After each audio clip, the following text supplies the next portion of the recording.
नमस्ते दोस्तों, मैं सुमित कुमार सिंह आपका स्वागत करता हूं बिजनेस आजकल के यूट्यूब चैनल पे। आज हम एक बहुत ही रोचक और महत्वपूर्ण विषय पे चर्चा कर रहे हैं। बॉलीवुड फिल्मों का भारत में टेरिटरी वाइज डिस्ट्रीब्यूशंस कैसे होता है। अगर आप फिल्म लवर हैं तो आपको अक्सर होता होगा कि फिल्म बनता तो है, एक प्रोड्यूसर होता है, डायरेक्टर है, इसका डिस्ट्रीब्यूशंस कैसा होता है। ये एक ऐसा टॉपिक है जो न केवल फिल्म इंडस्ट्री के लिए बल्कि बिजनेस और मार्केट के जरिए भी बहुत महत्वपूर्ण है। तो चलिए इसको समझते हैं। ये वीडियो से पहले मैं आपको अपना पर्सनल अनुभव दे सकता हूँ। मैं फिल्म इंडस्ट्री में over 16 to 17 years distributions marketing में मैं पर्सनल लेवल पे बहुत सारा काम किया हूँ। आप मेरे IMDb प्रोफाइल चेक कर सकते हैं। अगर इस वीडियो को कोई डिस्ट्रीब्यूटर या फिल्म मेकर सुन रहा है तो ये वीडियो आपके लिए बहुत इंपॉर्टेंट है। अब चलते हैं टेरिटरी वाइज डिस्ट्रीब्यूशंस कैसे होता है। बॉलीवुड यानी हिंदी सिनेमा भारत की सबसे बड़ी और सबसे प्रभावशील फिल्म इंडस्ट्री है। इंडिया में तो बहुत सारे हैं, बॉलीवुड उसमें सबसे ज्यादा प्रभावशील है। यह न केवल भारत में बल्कि ग्लोबल स्तर पर भी अपना पहचान रखता है because of the Hindi language and pan national appeal. लेकिन क्या आपने कभी सोचा है कि एक बॉलीवुड फिल्म जो मुंबई के स्टूडियो में बनती है देश के कोने कोने में कैसे पहुंचती है। यहाँ बात हो रही है टेरिटरी वाइज डिस्ट्रीब्यूशन की, जो फिल्म के बिजनेस का सबसे महत्वपूर्ण, सबसे important and make and break part होता है। दोस्तों, ये वीडियो बनाने के पीछे मेरे 15 से 20 साल के बीच का फिल्म इंडस्ट्री के अनुभव आपके साथ अभी शेयर करने वाला हूं। भारत में बॉलीवुड फिल्मों का टेरिटरी वाइज डिस्ट्रीब्यूशन सर्किट्स के आधार पर किया जाता है। ये सर्किट्स 1930 के दशक में शुरू हुए, जब पहला टॉकी फिल्म आलम आरा 1931 में रिलीज हुई थी। तब से लेके आज तक ये सिस्टम और अधिक व्यवस्थित और कॉम्प्लिकेटेड यानी जटिल भी हो गया है देखा जाए तो। वर्तमान में भारत में 11 प्रोमिनेंट डिस्ट्रीब्यूशन टेरिटरी में बांटा गया है, जिसमें से कुछ इस प्रकार है। बॉम्बे सर्किट, उसके अंदर महाराष्ट्र, गुजरात और गोवा का कुछ हिस्सा आता है। दिल्ली यूपी सर्किट, उसके अंदर दिल्ली, उत्तर प्रदेश और उत्तराखंड आता है। ईस्ट पंजाब सर्किट के अंदर पंजाब, हरियाणा, चंडीगढ़, हिमाचल प्रदेश और जम्मू कश्मीर आता है। CP barrage circuit, Madhya Pradesh के कुछ हिस्से, छत्तीसगढ़, फिर से है राजस्थान सर्किट है।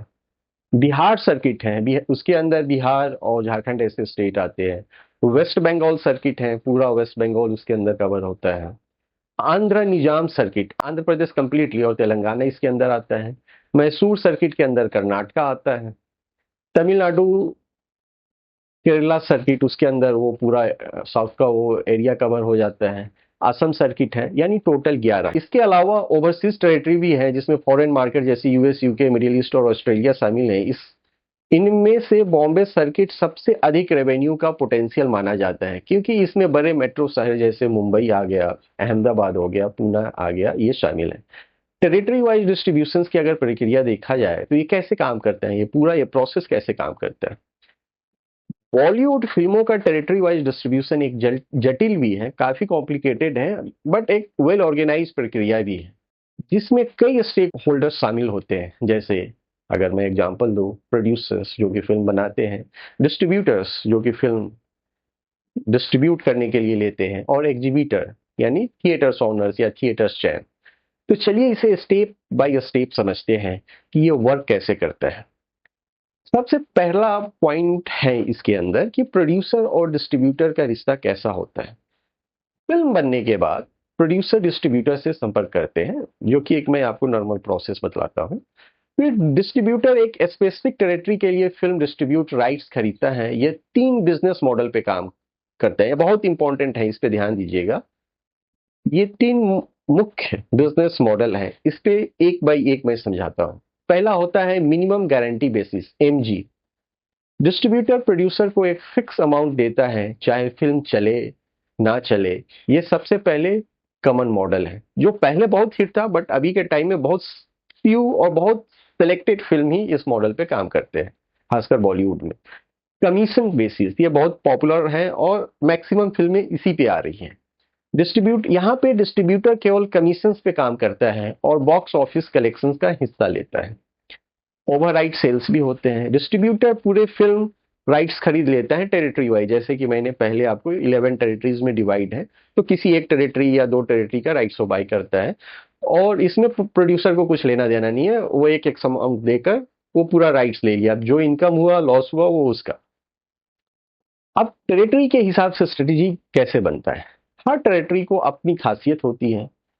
अब एग्जाम्पल के लिए आप देखिए, बॉम्बे सर्किट में मल्टीप्लेक्स ऑडियंस ज्यादा है, इसलिए यहाँ हाई बजट और स्टार ड्रिवन फिल्म अच्छा परफॉर्म करती है।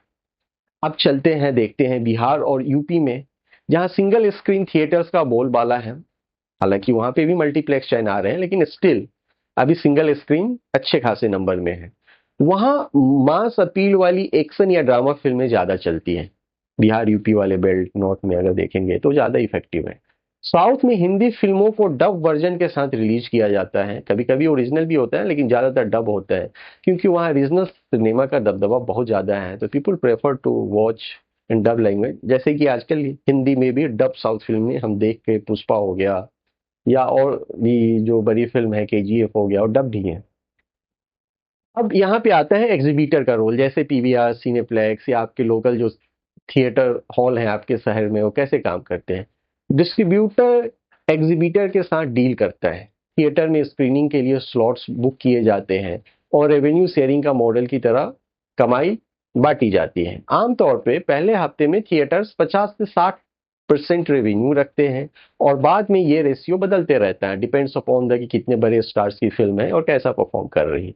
बड़ी फिल्मों का 50% होता है, और फिर वीक वाइज वो डिक्रीज करता है, जो एग्जीबिटर होता है उसका इंटेक बढ़ते जाता है, यानी थिएटर्स ओनर का रोल बढ़ते जाता है परसेंटेज वाइज। अब डिजिटल और सैटेलाइट राइट्स कैसे बिकते हैं।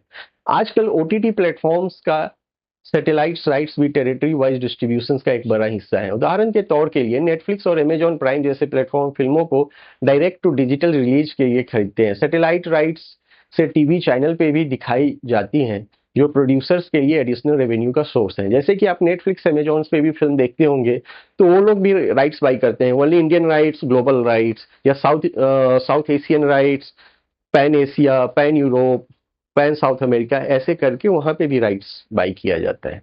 हाल ही के कुछ बड़े फिल्मों और ब्लॉकबस्टर फिल्मों का मैं आपको कुछ एग्जांपल दे दूं तो आप बहुत आसानी से समझ सकते हैं। अब बात करते हैं कुछ रिसेंट ब्लॉकबस्टर फिल्मों की, जिन्होंने टेरिटरी वाइज डिस्ट्रीब्यूशन के जरिए शानदार कमाई की। ये उदाहरण हमें ये समझने में मदद करेगी कि डिस्ट्रीब्यूशन स्ट्रेटेजी कितना महत्वपूर्ण होता है। अब एग्जांपल लेते हैं जवान, जो 2023 में रिलीज हुई। शाहरुख खान की जवान ने बॉक्स ऑफिस पे तहलका मचा दिया। इस फिल्म ने वर्ल्ड वाइड 1148 करोड़ से 1159 करोड़ तक की कमाई की है। मैं ओवरऑल कलेक्शंस की बात कर रहा हूँ, बॉक्स ऑफिस की।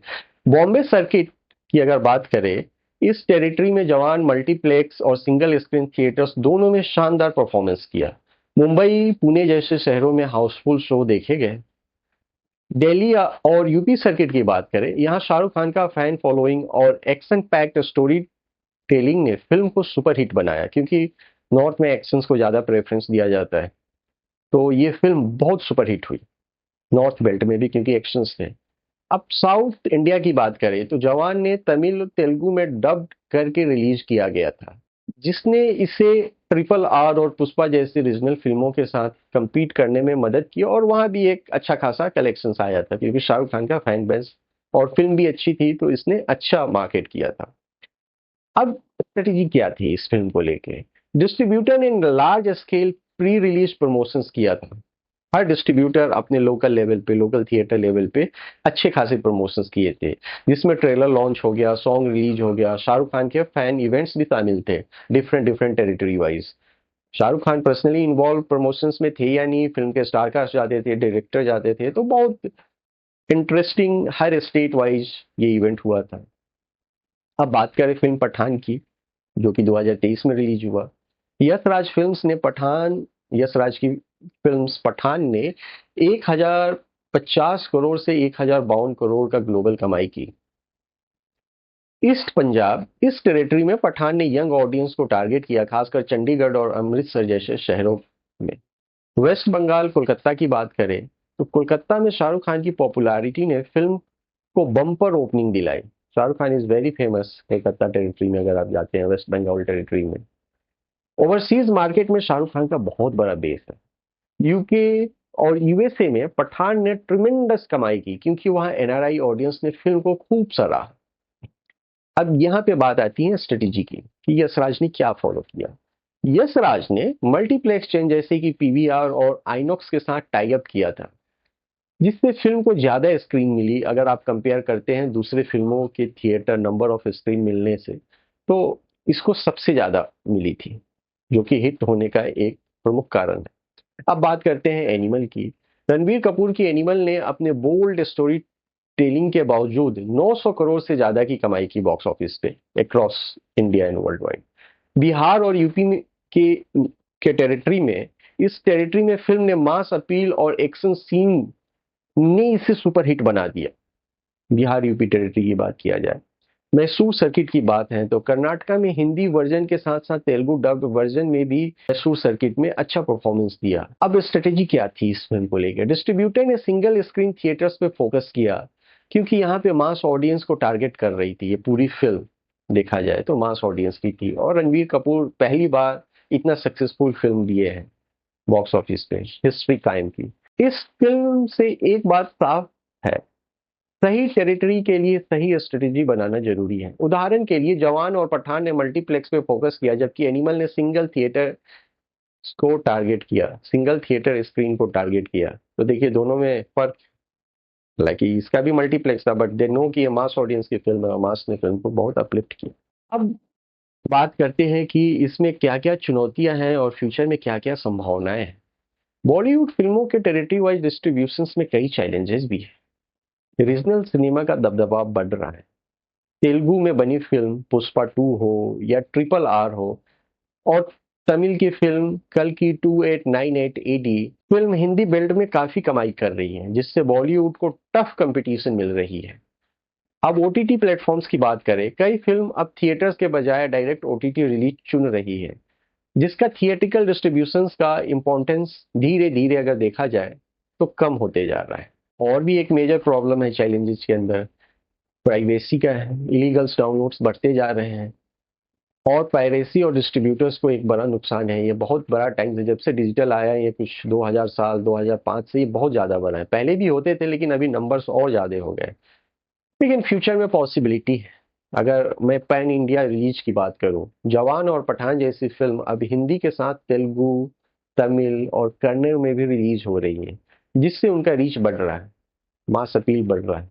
एक बहुत इंपॉर्टेंट फैक्टर है अभी के टाइम में डिजिटल मार्केटिंग। सोशल मीडिया और यूट्यूब जैसे प्लेटफॉर्म्स ने प्रमोशंस को आसान और इफेक्टिव बना दिया है। ग्लोबल मार्केट में भी फिल्म का दबदबा बढ़ रहा है। बॉलीवुड की फिल्में अब ग्लोबल ऑडियंस को टारगेट कर रही हैं, खासकर एनआरआई कम्युनिटी को। तो अपॉर्चुनिटी तो भर के हैं, प्रोवाइडेड कि आप किस स्ट्रेटजी को फॉलो करते हैं। अगर आपको कोई भी कंसल्टेंसी चाहिए फिल्म से related, you can connect me at info@marketchanakya.group.com। अभी ये डिस्प्ले पे आप देख रहे हैं, ये मेरा ईमेल आईडी है, इस पे आप कनेक्ट कर सकते हैं। अब इससे निष्कर्ष क्या निकलता है? टेरिटरी वाइज डिस्ट्रीब्यूशन का महत्व। दोस्तों, बॉलीवुड फिल्म का टेरिटरी वाइज डिस्ट्रीब्यूशन केवल एक बिजनेस प्रोसेस नहीं है, बल्कि एक कला और आर्ट और साइंस का एक मेल है। सही टेरिटरी, सही स्ट्रेटेजी और सही प्रमोशंस के बिना कोई फिल्म ब्लॉकबस्टर नहीं बन सकती। जवान, पठान, एनिमल जैसे एग्जांपल्स देखते ही अगर आप डिस्ट्रीब्यूटर सही पकड़ते हैं, अगर आप फिल्म मेकर हैं, डिस्ट्रीब्यूटर आपका सही है, तो फिल्म न केवल भारत में बल्कि पूरी दुनिया में छा सकती है। तो अगली बार जब आप कोई बॉलीवुड फिल्म देखें, तो सिर्फ स्टोरी और स्टार्स पे ध्यान न दें, बल्कि ये भी सोचें कि ये फिल्म आपके शहर और आपके थिएटर तक कैसे पहुंचा। यह पूरा सिस्टम ही बॉलीवुड का असली ताकत है। बोला जाता है ना, बिहाइंड द सीन्स आप समझ लो कि कैसे इकोनॉमिक्स कायम करता है, कॉमर्स कैसे वर्क करता है। बिजनेस आजकल के इस एपिसोड को यहाँ तक देखने के लिए आपका शुक्रिया। अगर आपको यह इंफॉर्मेशन पसंद आई, इसको लाइक, शेयर और सब्सक्राइब करना ना भूलें। अगर आपको फिल्म से रिलेटेड कंसल्टेंसी चाहिए तो मेरे वेबसाइट या मुझे आप संपर्क कर सकते हैं। मैं ईमेल आईडी फिर से डिस्प्ले कर देता हूँ। कमेंट्स में मुझे बताएं कि नेक्स्ट एपिसोड में किस टॉपिक पे बात करना और सुनना आप चाहेंगे। तब तक के लिए बिजनेस की दुनिया में अपडेट रहिए और मिलते हैं अगले एपिसोड में। नमस्ते, जय हिंद।